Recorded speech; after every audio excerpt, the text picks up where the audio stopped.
माताजी मित्रों, हे माँ, तेरे चरणों में बार बार प्रणाम है। आज हम सुनेंगे वो पावन कथा जिसमें माता रानी ने अपने भक्त के आंसुओं को मुस्कान में बदला, जहाँ निराशा को आशा मिली और घर में प्रकाश झगमगाया।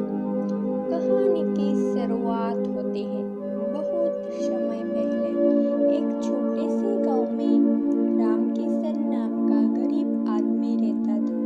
उसके पास जीवन के बहुत कमी थी, न खाने को भरपेट अन्न, न पहनने को अच्छे वस्त्र, पर दिल से वो बहुत भला था। उसकी पत्नी सावित्री दिन रात माता रानी के भजन गाती और ये कहती, माँ एक दिन हमारे भी सुनेगी, वो हमें अकेला नहीं छोड़ेगी। लेकिन दुख कम नहीं हुए। सावित्री की गोद सुनी थी। बच्चे की चाहत ने उसके दिल को तोड़ दिया था। हर व्रत उपवास में वह आंसुओं से माँ को पुकारती। पहला मोड़ आता है तब जब विश्वास की परीक्षा हुई।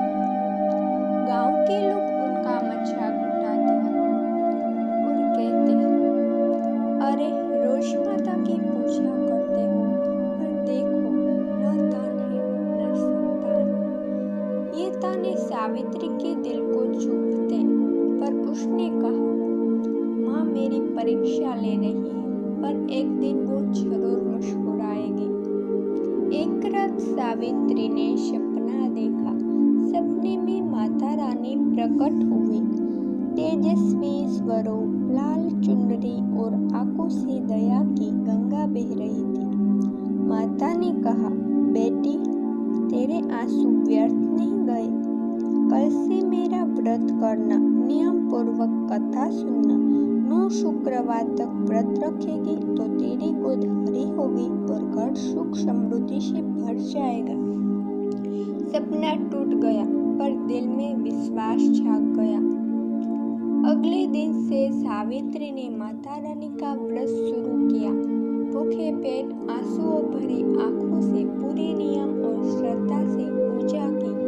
रामकिशन भी उसके साथ बैठकर कथा सुनता। गांव वाले फिर भी हंसे, ये क्या बदल जाएगा।